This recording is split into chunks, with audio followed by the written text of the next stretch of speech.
So ఇప్పుడు మనం ప్రస్తుతము ఇక్కడ గ్రాఫ్టింగ్ వంకాయ, టమాటా, బీర, కాకర, సోర, మిర్చి గ్రాఫ్టింగ్ మొక్కలు ఉన్న నర్సరీలో ప్రస్తుతం ఉన్నాం మనము. ఈ మన నర్సరీలో బ్యాక్ సైడ్ ఇక్కడ గ్రాఫ్టింగ్ వంకాయ మొక్కలు రైతులకు ట్రాన్స్ఫర్ చేయబడుతున్నాయి ఇక్కడ ట్రాన్స్పోర్ట్ ద్వారా.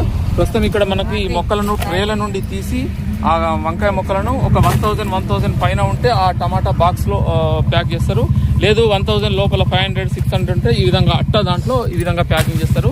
మనకు ఈ విధంగా ప్యాకింగ్ చేసినప్పటికీ ఎటువంటి డ్యామేజ్ అనేది జరగదు. దాదాపు ఇక్కడ నుండి తెలంగాణ, ఆంధ్ర, కొన్ని కర్ణాటక, కొన్ని ప్లేసులలో పంపించడం జరుగుతుంది ఆర్టీసీ కార్ల ద్వారా. ఈ విధంగా ప్యాకింగ్ చేసిన టమాటా బాక్స్ని మనం ఇక్కడ బ్యాగ్ సంచిలో మనం ఈ విధంగా ప్యాకింగ్ చేస్తాం.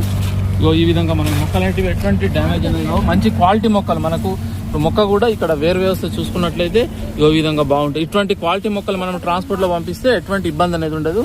వీటిపైన ఇప్పుడు ఈ బ్యాగ్ తోని కవర్ చేస్తారు. ఈ విధంగా బ్యాగ్ కవర్ చేసిన తర్వాత ఈ విధంగా క్లోజ్ ఉంటుంది. ఇక్కడ ఈ మొత్తం టైట్గా ఎటువంటి ఇబ్బంది ఉండదు. ఈ విధంగా ప్యాకింగ్ చేసిన టమాటా బాక్స్ మీకు ట్రాన్స్పోర్ట్ ఆర్టీసీ కార్గో తర్వాత మనకు తెలంగాణ అయినా ఏపీ అయినా పంపించబడితే మీకు దాదాపు 24 అవర్స్ వరకు మొక్కలు ప్యాకింగ్ చేసిన ఎటువంటి డ్యామేజ్ అనేది జరగదు. కానీ వీలైనంత వరకు తొందరగా మొక్కలు తీసుకున్న వెంటనే రైతు సోదరులు వేసుకోవాలి. కొన్నిసార్లు మనం వర్షాకాలం, చలికాలం అయితే 48 గంటల తర్వాత కూడా రైతులు మొక్కలు తీసి మనకు వారి పొలాలలో వేసుకోవడం జరిగింది. ఎటువంటి ఇబ్బంది అనేది లేదు. ఈ విధంగా మీకు గ్రాఫ్టింగ్ చేసిన వంకాయ, టమాటా మొక్కలు ట్రాన్స్పోర్ట్ ద్వారా క్వాలిటీ మొక్కలు ఎటువంటి డ్యామేజ్ లేకుండా మీకు పంపించవచ్చు. చాలామంది రైతులు అడుగుతుంటారు, మనకు ఈ డ్యామేజ్ కావాలి సార్, మీరు ఎట్లా ప్యాకింగ్ చేస్తారో, ఎట్లా పంపిస్తారని. అది వారికి ఈ